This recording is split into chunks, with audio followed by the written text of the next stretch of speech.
26 তারিখে যারা কোটিপতি হওয়ার স্বপ্ন দেখছো, তোমাদের উদ্দেশ্যে আমি একটা মেসেজ ড্রপ করতে চাই। শোনো ভাই, অলওয়েজ মাথায় রাখবে, early success is a scam. সফলতার কোনো শর্টকাট হয় না। অনেক কাঠখড় পুড়িয়ে স্টেপ বাই স্টেপ গ্রাজুয়ালি সফলতার দিকে এগোতে হয়। ঘরে বসে জাস্ট কিছু ট্যাপ করে যদি কোটিপতি হওয়া যেত, তাহলে এটা তারা আমাদের কাছে লঞ্চই করতো না, তারা নিজেরাই এটা ইউজ করতো। ঠিক কিনা বলো যুবক ভাইয়েরা? যেমন দেখবে, রোদে পুড়ে এক বাস থেকে আরেক বাসে গিয়ে অনেকে বলে প্যাসেঞ্জারদেরকে, আপনি যদি এটা আপনার ঘরে রাখেন কোনোদিন আপনার টাকার অভাবই হবে না।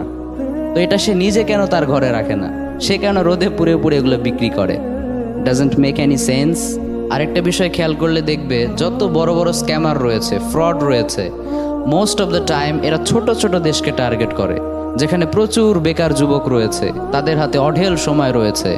এর ফলে তাদের সামনে যখন অ্যাট্রাকটিভ নতুন কিছু আসে, প্রপারলি চেক না করে তারা সেটা ট্রাই করে।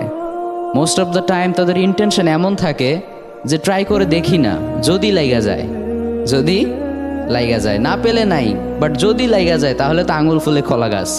বাট তারা এটা খেয়ালই করে না যে 1-2 সপ্তাহ আমি কোন জিনিসটার পেছনে সময় ওয়েস্ট করলাম, আমার এই সময়ের কি কোনোই মূল্য নেই।